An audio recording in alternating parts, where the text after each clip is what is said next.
And after it's slightly cooled down, I sprinkle the top with a little bit of powdered sugar just for decoration.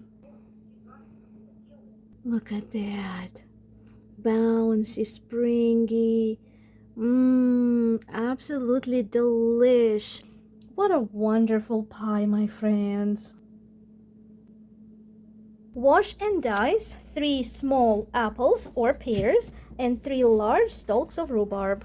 Here it is, all diced up. In a large bowl with an electric mixer or a whisk, beat together 1 soft room temperature stick of butter and 2 eggs until light and fluffy, like this, and add 1 14-ounce can of sweetened condensed milk.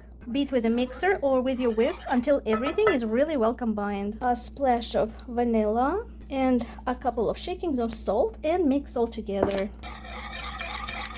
Add 1/4 cup of room temperature sour cream. Stir it in until combined.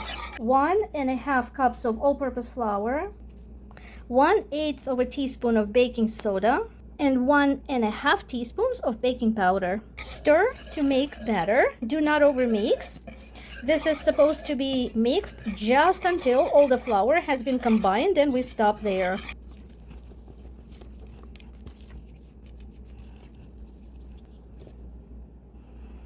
Transfer your batter into a well-buttered bundt pan.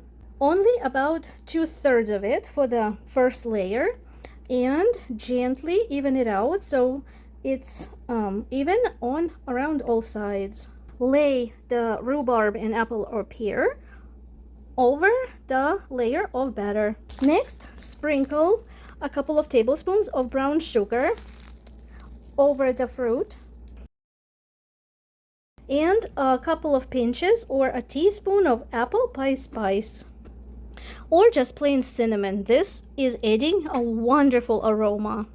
And spread the remainder of the batter over the top and pop into a preheated to 350 oven for 20 minutes. After 20 minutes, reduce heat to 325 and bake for additional 20 minutes.